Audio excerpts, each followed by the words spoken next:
Cinema என்பது தனி மொழி, பாஷையும் புரியாமல் நல்ல டெக்னிக்கு தமிழனுக்கு புரியாதுன்னு சொல்றது ஏற்றுக்கொள்ளவே முடியாது. வணக்கம். இப்போ தான் நான் கல்கி படம் பார்த்துட்டு வர்றேன். என்னை பொறுத்தவரையிலும் நான் அதில் ஒரு சில மணித்தொழில்கள் நிமிஷங்கள் தான் நான் இந்த படத்தில் வரேன். எனக்கு இனி வேலை தொடங்கிறது பார்ட் 2ல் தான். அதனால் நான் கிட்டத்தட்ட ரசிகர்கள் பார்க்குற மாதிரி தான் நானும் இதை பார்த்தேன், வியந்து பார்க்கிறேன். உலக என்டர்டெயின்மெண்ட் அதை நோக்கி இந்திய சினிமா நகர்ந்து கொண்டிருக்கிறது என்பதற்கான பல அடையாளங்கள் சமீப காலங்களாக வந்து கொண்டிருக்கின்றன.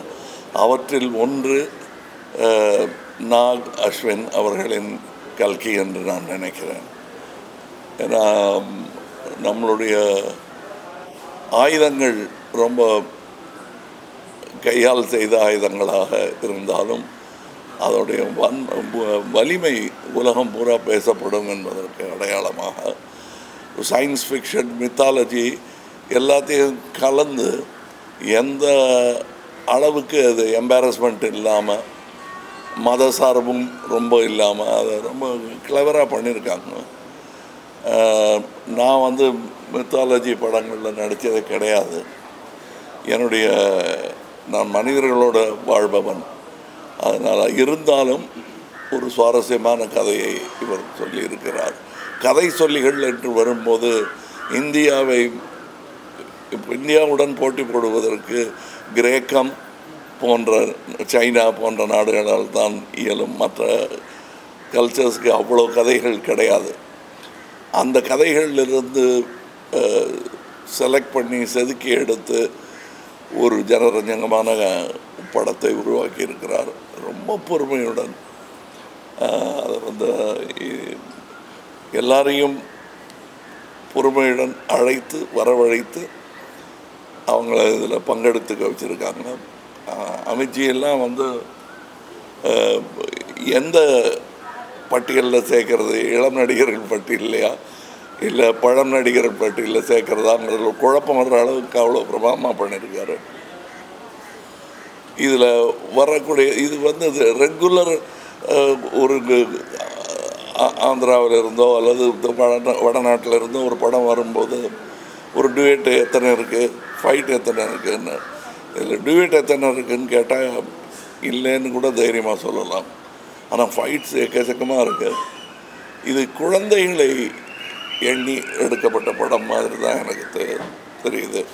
நீங்கள் என்ன தாடியில் கொஞ்சம் வேலை தெரியுது, நீங்கள் குழந்தைகள் படத்தை ரசிக்கிறீங்கன்னா எல்லாருக்குள்ளேயும் குழந்தை இருக்கிறது என்பதை நினைவுபடுத்தும் ஒரு படம். இது ரெகுலராக வர்ற பாட்டுகள் அந்த மாதிரியெல்லாம் பண்ணாமல் வித்தியாசமாக ஆனால் ஜனரஞ்சகமாக செய்திருக்கும் ஒரு முயற்சி.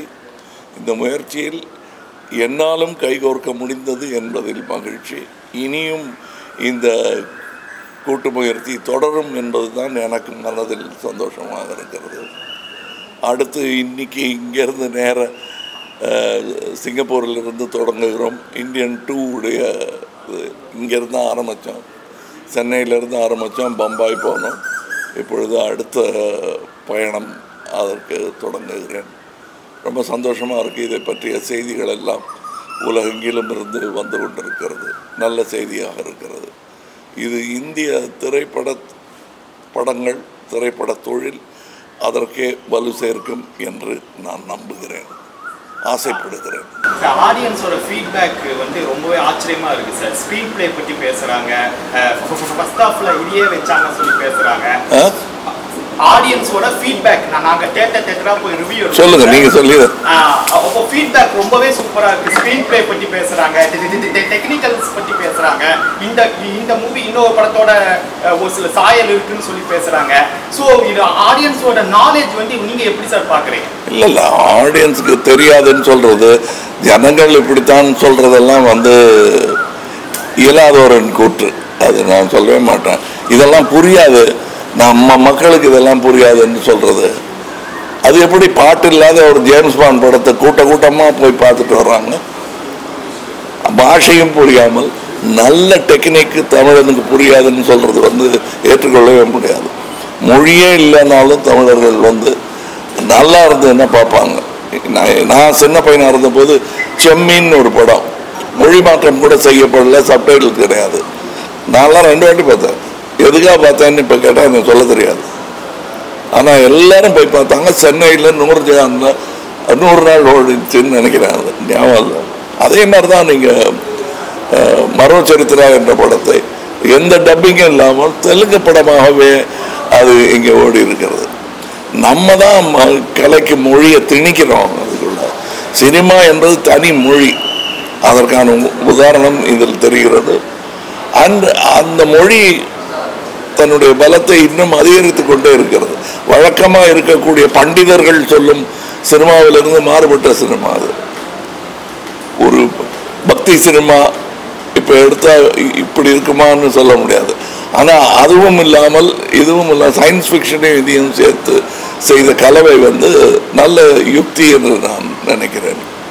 ஏன்னா தேவையில்லாத கேள்விகளை இதில் கேட்கவே முடியாது.